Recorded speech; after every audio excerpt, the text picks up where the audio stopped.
Continuando então nosso estudo da lição desta semana, a lição número 7, a sutileza da relativização da Bíblia, vamos ver quais os tópicos e subtópicos que nós vamos estudar nesta lição. Tópico 1, a Bíblia e o espírito desta era. Subtópico 1, a desconstrução. Subtópico 2, o relativismo.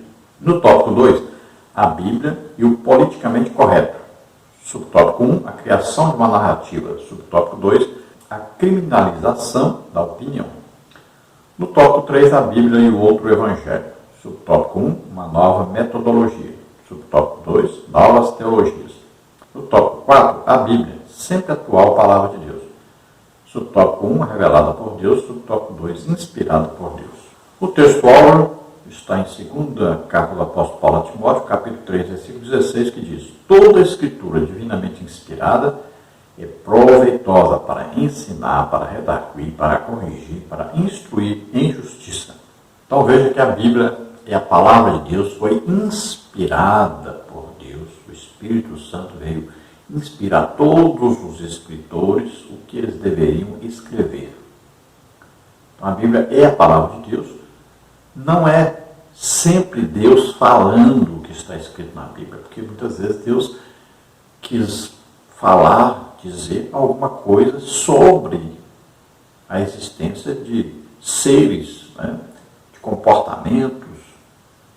Então, por exemplo, a Bíblia vai falar sobre o diabo.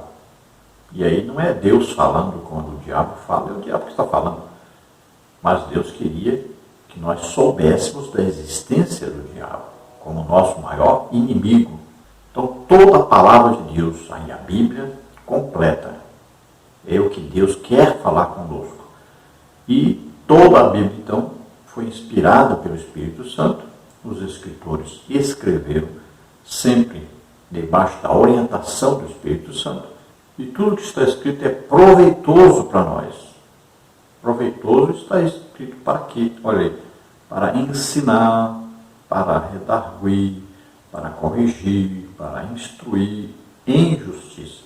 A verdade prática diz: a Bíblia é a inspirada, a inerrante e a infalível palavra de Deus. Por isso não podemos relativizá-la. Então, inspirada, inerrante e infalível.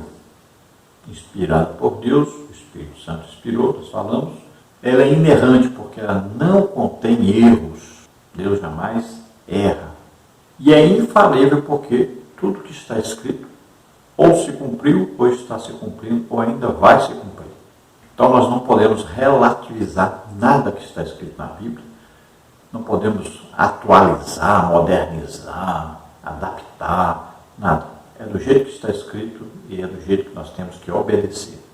A leitura bíblica em classe está em 2 Timóteo 3, 14 a 17, que diz: tu, porém, permanece naquilo que aprendeste e de que foste inteirado, sabendo de quem o tens aprendido, e que desde a tua meninice sabes as sagradas letras, que podem fazer-te sábio para a salvação pela fé que há em Cristo Jesus.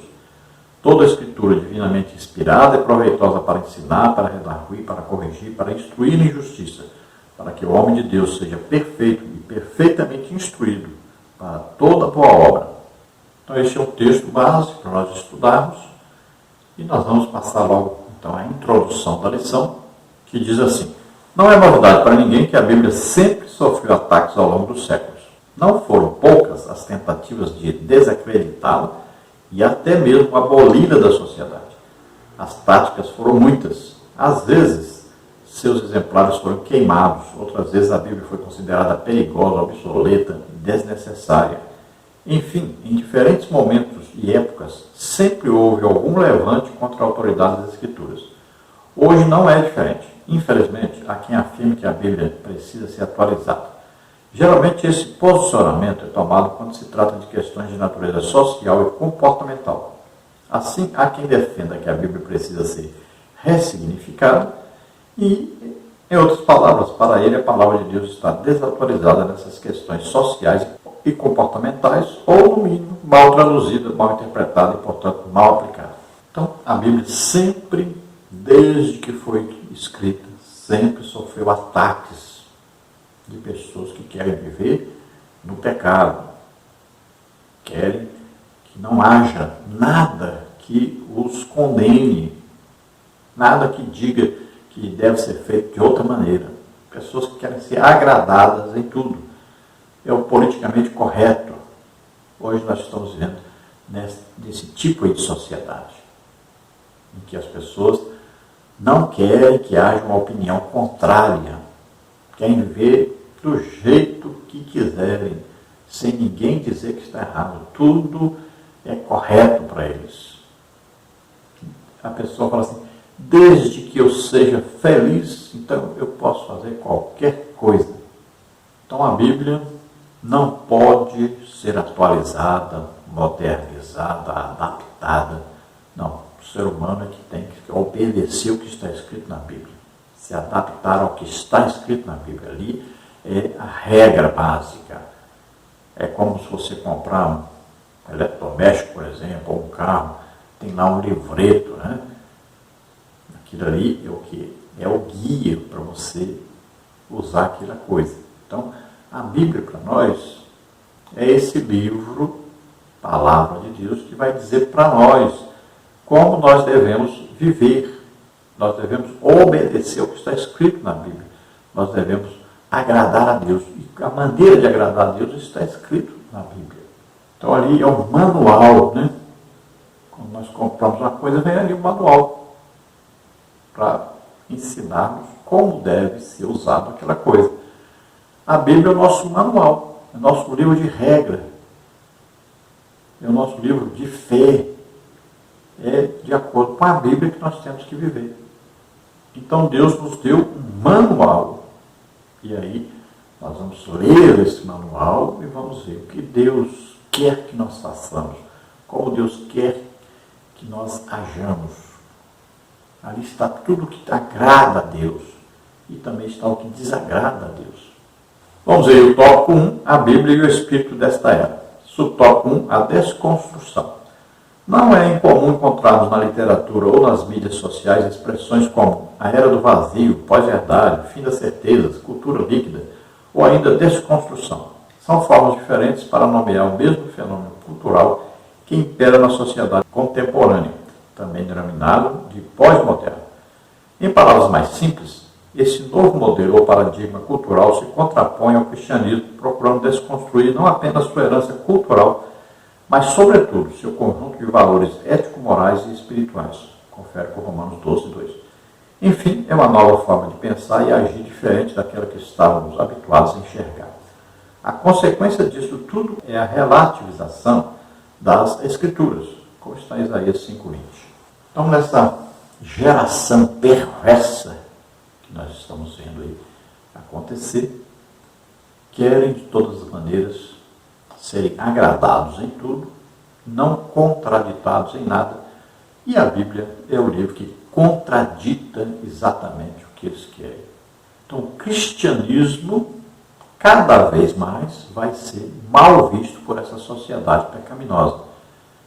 E nós temos que entender, porque quando houver o arrebatamento da igreja, as pessoas vão se sentir aliviadas, na verdade. Saiu daqui aquele povo que atrapalhava o nosso viver, que condenava a nossa maneira de viver. Saiu daqui aquele povo que era nosso inimigo. No subtópico 2, o relativismo. Dentro dessa nova configuração cultural, o relativismo é inevitável. Não há valores perenes ou absolutos, tudo é relativo. Na verdade, há muito que o relativismo ético-moral vem se insurgindo na sociedade e de forma sorrateira na igreja. Não há mais parâmetro por meio do qual se possa dizer o que é certo ou errado. Tudo é relativo. Isso significa dizer que qualquer julgamento depende do ponto de vista de quem julga ou analisa. Por essa perspectiva, a Bíblia representa apenas mais um ponto de vista dentre vários outros. Confere aí com Hebreus 13:8. Então, dentro dessa configuração que nós temos visto aí na sociedade de hoje, as pessoas querem viver a seu bel prazer, querem fazer o que lhes agrada. E nada pode ser contrário. Para eles não existe nada absoluto. Tudo pode ser mudado, tudo pode ser adaptado, tudo é relativo. E, inclusive, na igreja nós temos visto isso, né? A Bíblia diz que o homem veste roupa de homem, a mulher veste roupa de mulher. Mas nós temos visto na igreja que não é o que acontece na igreja hoje, né?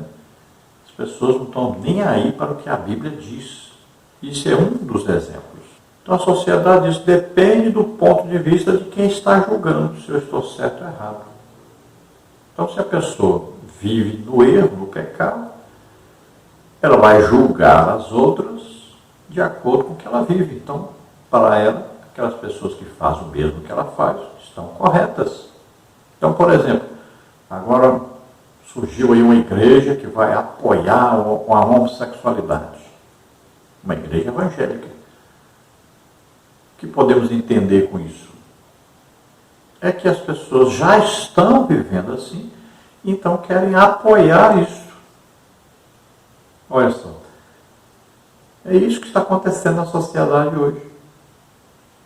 Então as pessoas, olha só, por que apoiaram o divórcio? Porque estavam se divorciando. Então, apoiam aquilo que fazem. Por que políticos assumem os púlpitos da igreja, o microfone da igreja? Porque líderes da igreja estão comprometidos, estão querendo o quê? Lucrar. Tudo por detrás disso é dinheiro. Estão interessados em ter um lucro com isso. A visita de um político famoso vai trazer muita gente, vai trazer muita oferta. Um político que foi apoiado pela igreja vai fazer o quê? Vai ajudar a igreja. Isenção de impostos, aí asfaltamento na porta das igrejas. Então, a visão é esta. Vamos tirar proveito dessa situação, mas sempre pensando financeiramente e não pensando espiritualmente. Essa é a verdade, a realidade. Tópico 2, a Bíblia e o politicamente correto. Subtópico 1, a criação de uma narrativa. Destruídos os fundamentos, que poderá fazer o justo? Salmos 11:3. Essa pergunta do salmista ecoa em nossos dias. Os fundamentos estão sendo derrubados, destruídos. É preciso observar que isso não é um fenômeno aleatório, impensado. Não, trata-se de uma narrativa ardilosamente construída com o fim de desconstruir os valores cristãos e substituí-los por outros. É aí que se cria uma narrativa ou história para se chegar a esse fim. Surge o discurso do politicamente correto. Dentro desse modelo, criou-se uma nova moralidade, uma nova ética e, portanto, uma nova forma de dizer o que é certo e errado. Por esse novo modelo, está correto se fazer aborto e proibir a leitura da Bíblia em espaços públicos. 2 Timóteo 3, 12 e 14. Dentro dessa narrativa do politicamente correto, não há espaço para a Bíblia. Então, tudo hoje você pode ver que se cria uma narrativa para poder depois apoiar os atos das pessoas. Então, primeiro vem a narrativa.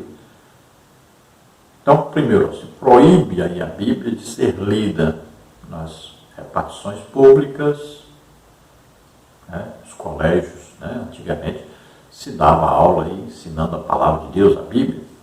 Não pode mais. Tinha Bíblia nas bibliotecas públicas, não querem mais. Tinha cada repartição pública, tinha lá uma Bíblia, não pode mais. Então, quero dizer, o Estado é laico, né? Mas acontece que as pessoas não são laicas, o Estado. Mas querem, porque querem proibir. Veja aí, se faz um culto hoje no palácio, lá em Brasília, né? E as pessoas combatem, acham isso absurdo. Quando se fazia lá reuniões espíritas, se invocava demônios, ninguém fazia nada, pelo contrário, elogiavam. Então, porque a Bíblia está presente, eles odeiam, detestam. Eles detestam tudo que é correto, tudo que vem de Deus. Então, vem aí hoje esse politicamente correto. Então, é tudo que agrada as pessoas. Não pode falar nada que desagrade as pessoas. As pessoas querem viver de qualquer maneira, querem liberação de drogas, de sexo, de tudo. É liberado. Até roubar, eles querem deixar as pessoas roubarem, aprovarem, não pode ser preso. Veja só. querem viver exatamente ao contrário do que a Bíblia diz. Mas ninguém pode falar nada, eles não querem que ninguém condene isso. Então, o politicamente correto é isso, é apoiar as pessoas em qualquer coisa que eles estiverem fazendo ou falando. Não pode desagradá-los. Mas a Bíblia é a palavra de Deus, é o que é correto. E a Bíblia condena o pecado em onde ele estiver, em qual pessoa que estiver, não importa. A Bíblia condena. Ainda no tópico 2, subtópico 2, a criminalização da opinião. Pensar diferente dessa nova narrativa que foi criada está sujeito à censura. Na verdade, toda forma de pensar diferente dessa narrativa é criminalizada. Há, portanto, uma ditadura da opinião. Quem pensa diferente deve ser execrado e até mesmo punido. É a ditadura do politicamente correto. Não há espaço para cristãos conservadores. O cristianismo, que no Ocidente é a cultura majoritária, está sendo banido para a periferia, transformando-se numa contracultura. Mateus 10, 22.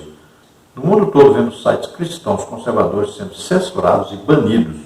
Então aquele negócio de que as pessoas são livres para pensar, para falarem, para decidir, não existe mais. Eles querem acabar com isso.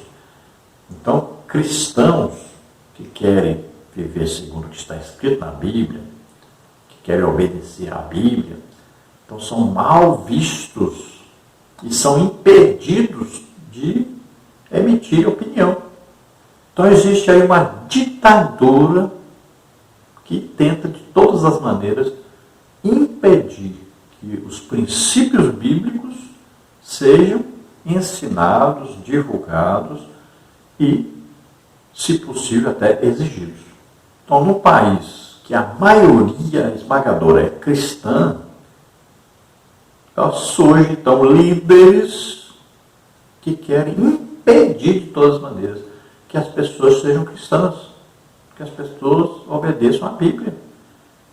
Impressionante, e essas pessoas estão dominando, por incrível que pareça, estão dominando o país.